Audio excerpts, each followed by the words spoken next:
दावा किया जाता है कि ताजमहल के अंदर 22 कमरे हैं जो पहले कभी भी नहीं खुले। 40 मीटर ऊंचे डोम को बिना कंक्रीट और स्टील के सिर्फ पत्थरों के सहारे इतना एक्यूरेट कैसे तमीर किया जा सकता है।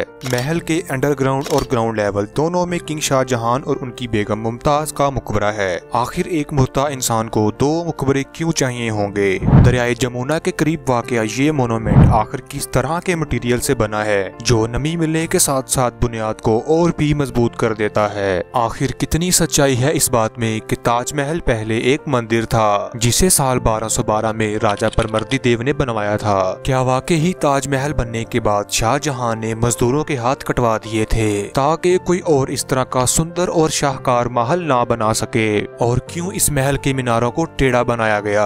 आज के दौर में अगर ताजमहल को बनाया जाए तो लगभग 57 अरब और 60 करोड़ रुपए खर्च होंगे। इसमें सफेद संगमरमर, क्रिस्टल, सफायर और जैस्पर जैसे कीमती पत्थर लगाए गए हैं, लेकिन अब देखा जाए तो इनमें से मोस्टली पत्थर यहाँ पर मौजूद नहीं रहे। आखिर वो कहाँ गए? आखिर इन बातों में कितनी सच्चाई है कि इसे राजा परमर्दी देव ने बनाया था या फिर शाहजहां ने? वो बोलता है कि इस वीडियो में आपको खुशामदीद। 40 एकड़ पर फैले हुए इस महल को बनने में 21 साल लगे और इसकी तमीर के लिए 22,000 मजदूर 21 साल तक अपना खून पसीना बहाते रहे। ये पहली बार नहीं था कि मुगलों का फन तमीर दिमाग को हैरान कर देने वाला हो। ताजमहल के पिछले दरवाजे से देखा जाए तो इसकी बिल्डिंग बहुत बड़ी और ऊंची दिखाई देती है, लेकिन जूं-जूं इसके करीब जाते जाएं ये बिल्डिंग छोटी लगने लगती है। इसके मीनारों को देखा जाए तो ये बाहरी तरफ झुके हुए हैं। इन मीनारों को बाहरी तरफ बनाने का खास मकसद ये था कि अगर जल्जले की सूरत में ये मीनार गिरते भी हैं तो बाहरी तरफ गिरें और ताजमहल को इससे कोई भी नुकसान ना हो। इसमें लगाया गया संगमरमर दुनिया का बेहतरीन मकराना व्हाइट मार्बल है, जिसे 1000 हाथियों की मदद से 400 किलोमीटर दूर राजस्थान से लाया गया था। मुख्तलिफ ममालिक से जैस्पर और सफायर जैसे 28 किस्म के कीमती पत्थर मंगवाए गए। अब बात आती है कि ताजमहल की बुनियादें वक्त के साथ साथ मजबूत क्यों होती जा रही हैं। एक फेमस आर्किटेक्चर अहमद लाहौरी ने दुनिया भर से आए हुए इंजीनियर्स के साथ मिलकर इसका नक्शा बनाया। महल की बुनियाद बनाते वक्त चारों ओर कुएं खोदे गए जिसमें ईंट पत्थर के साथ साथ आबनूस और महोगनी लकड़ी के लट्ठे लगाए गए। नाजरीन, आबनूस और महोगनी लकड़ी की ये खासियत है कि इससे जितनी नमी मिले ये उतनी ही मजबूत होती जाती है और इन्हें ये नमी ताजमहल के करीब दरियाए जमुना से मिलती है। यही वजह है कि ताजमहल की बुनियाद इतनी मजबूत कैसे है। इसकी कंस्ट्रक्शन साल 1632 में स्टार्ट हुई और साल 1653 में मुकम्मल हुई। नाजरीन, लगभग 400 साल पहले इस शाहकार को ऐसी टेक्निक से बनाया गया कि इसे आज दुनिया का 7वां अजूबा भी कहा जाता है। और अब बात करते हैं कि उन 22 दरवाजों को आज तक क्यों नहीं खोला गया।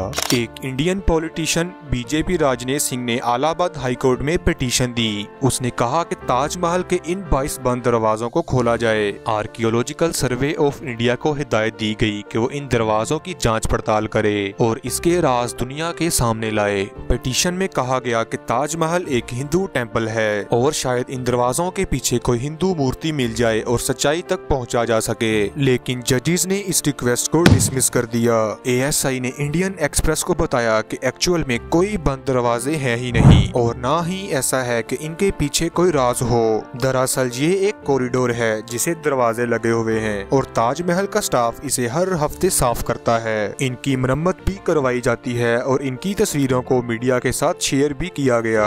वहाँ टूरिस्ट के देखने लायक कुछ है ही नहीं। जब 1 लाख लोग इसे विजिट करने आएंगे तो ताजमहल को नुकसान से बचाने के लिए इन दरवाजों को बंद कर दिया गया। कुछ लोग ताजमहल को तेजो महलिया भी कहते हैं। साल 2015 में 6 लॉयर्स के साथ एक केस फाइल हुआ। उनका कहना था कि ताजमहल एक मंदिर है और हिंदुओं को वहां पर पूजा करने दी जाए। उन्होंने क्लेम किया कि साल 1212 में राजा परमर्दी देव ने इस तेजो महलिया को बनाया जो बाद में मान सिंह को विरासत में मिला और फिर इस पे जयपुर के राजा जय सिंह ने कब्जा किया और 1632 में इसे शाहजहां ने खरीद लिया और फिर शाहजहां ने अपनी बेगम मुमताज की मौत पर इसे एक मकबरे में बदल दिया और लोकसभा में बताया गया कि गवर्नमेंट को इसका कोई भी एविडेंस नहीं मिला। 2017 में आर्कियोलॉजिकल सर्वे ऑफ इंडिया ने भी यही कहा कि ताजमहल एक मकबरा है, ना कि कोई मंदिर। ताजमहल की कार्बन डेटिंग टेस्ट से भी यही मालूम हुआ था कि ये 250 साल पुराना है और इसे शाहजहां ने ही बनवाया था।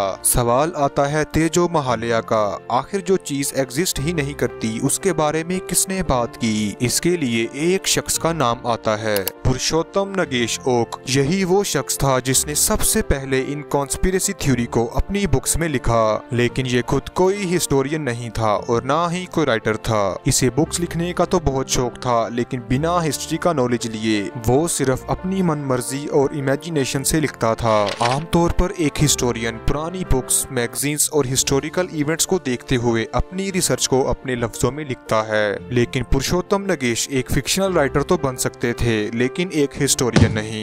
एक और बहुत फेमस कहानी है कि ताजमहल बनने के बाद शाहजहां ने 22,000 मजदूरों के हाथ काट दिए थे।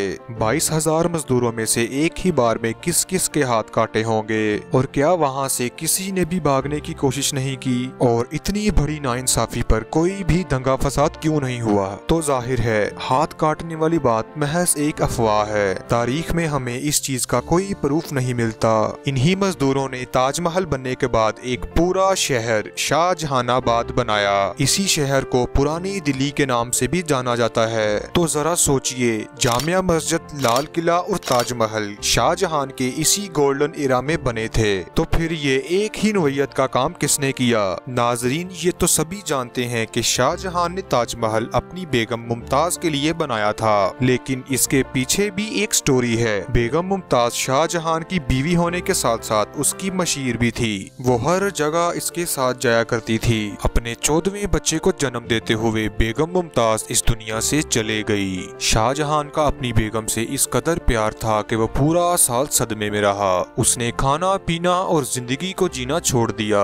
2 साल तक उसने मौसीकी भी नहीं सुनी। जब वो साल बाद अपने हिजर से बाहर आया तो उसके बाल सफेद हो चुके थे और कमर भी झुकी हुई थी। मुमताज का ख्वाब था कि मरने के बाद उसका मकबरा एक शानो शौकत की मिसाल बने। शाहजहां ने अपनी बेगम का ये ख्वाब पूरा करने के लिए 21 साल तक अपनी रियासत का खजाना पानी की तरह बहा दिया और इस शाहकार को एक हकीकी शक्ल दी। इसके बाद इसके बेटे औरंगजेब ने इसकी हुकूमत का तख्ता उलट दिया और इसे कैद कर लिया। शाहजहां की आखिरी ख्वाहिश ये थी कि उसे आगरा के उस कैद खाने में बंद किया जाए जहां से ताजमहल दिख सके। इसी तरह उसने अपनी जिंदगी के आखिरी 8 साल खिड़की से ताजमहल को देखते हुए गुजारी। 74 ईयर्स की एज में शाहजहां भी इस दुनिया से चल बसे।